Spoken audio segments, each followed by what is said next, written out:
Commission will meet in Lexington today to determine the next steps for sports betting in Kentucky. A bill, which was signed by Governor Beshear in March, gave the green light to legalize, regulate, and tax sports wagering in the Commonwealth. Before you're able to place your bets, the Kentucky Horse Racing Commission has to approve the rules to govern sports betting. Governor Beshear's hope is that regulations will be in place before the start of the NFL season, and experts think that is a reasonable goal. I predict there's an 80% chance that we'll have sports betting at retail locations at Kentucky racetracks by the NFL kickoff. The online portion generally takes longer to launch. There's more back of house technology with the app. With believe online betting will be available about a month after brick and mortar wagering locations are set up. Some tracks have already started partnering with companies to get it started. Keeneland and the Red Mile have an agreement with Caesar Sportsbook, and Churchill Downs is partnering with FanDuel. Today's regulations meeting is set for 12:15. Governor Beshear is expected to speak shortly after that at 12:45.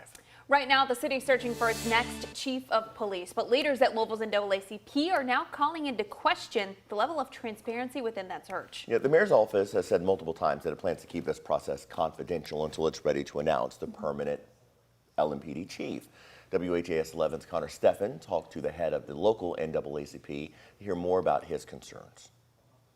As the city works to select the next police chief, one poised to lead LMPD through a looming consent decree with the DOJ, Louisville Mayor Craig Greenberg's office has said it won't share the names of the finalists in the search. Louisville's NAACP released a statement Sunday, not only calling on Mayor Craig Greenberg to reverse the decision, but to further conduct public meetings and allow residents a chance to meet and question police chief candidates. General counsel for the mayor's office, David Kaplan, said the decision not to release names ensures, quote, the highest quality pool of candidates for chief of police. Greenberg is also requiring all 7 members of the recently announced interview advisory panel to sign NDAs. The panel, composed of various community and state leaders, will help interview police chief candidates. The Louisville NAACP says the move, quote, fosters even more secrecy. The Greenberg administration says, quote, the community has had ample opportunity to have input in the process. That included a public survey, focus groups, and town halls. Still, Louisville's NAACP believes the administration has fallen short of its promised goals for transparency,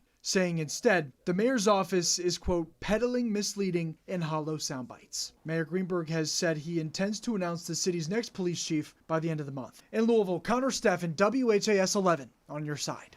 The statement from the mayor's office also notes a 2010 Attorney General decision which requires Metro government to respect the privacy of candidates who aren't chosen for open positions. The AG's opinion allows officials to keep certain information from the public under exemptions of Kentucky's Open Records Act, but it does not require them to do so. Here's a look at the names of those chosen to serve on the Mayor's Advisory Committee for LMPD's Chief of Police. The Director of Pre-Law at Simmons College, J. Michael Brown. State Representative Katira Herron. Metro Councilwoman Paula McCraney. JCPS Board Member Reverend Corey Scholl. The Director of the Police Foundation, Rebecca Gregnon. FOP President Ryan Nichols. And Kunjo Jagoyena. That's a policy strategist with the ACLU. A Shepherdsville man charged with murder, DUI, and reckless driving is expected in court today. Police say 27-year-old Jesse Brown is responsible for a deadly rollover crash that happened around 6 o'clock Saturday night. According to court documents, he was driving onto the I-265 ramp off of Preston Highway at a high rate of speed when he lost control and hit a concrete wall. That caused his car to go airborne. The passenger was then ejected from the car. Brown and the passenger were taken to a local hospital. That passenger later died from his injuries. A toxicology report revealed Brown's blood alcohol level was 0.164, which is more than double the legal limit. Brown is due in court today at 9. Metro Police are investigating a deadly shooting in the Park Hill neighborhood. Police say this happened around 9:30 Sunday morning at 22nd and Wilson. Officers found a man who had been fatally shot when they arrived. As of now, there are no suspects, so in this case as well, if you have any information, you're urged to call the anonymous tip line at 574-LMPD. And we have an update this morning on a hit-and-run case out of Jeffersonville, Indiana. The LMPD arrested Lisa Tesh, the woman accused of running over and killing her granddaughter last month. Police say on June 16th, Tesh hit and killed her 18-month-old granddaughter, Eleanor Campbell, with her car at the Motel 6 just off I-65 and Eastern Boulevard in Jeffersonville. Police say surveillance video shows Tesh running over the toddler and fleeing the scene. According to LMPD, detectives from both sides of the river worked to track her down. Police say they discovered her staying with a family member in the Shawnee neighborhood. Both are now in custody on unrelated outstanding warrants. Tesh is expected to be in court today at 9. 6:06, and take a look at your screen. Police in Washington, D.C. say this is the man who killed Oldham County High School teacher Max Emerson.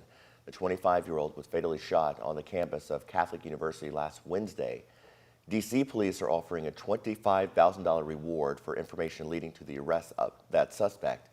Meanwhile, the Emerson family is still in the process of funeral planning.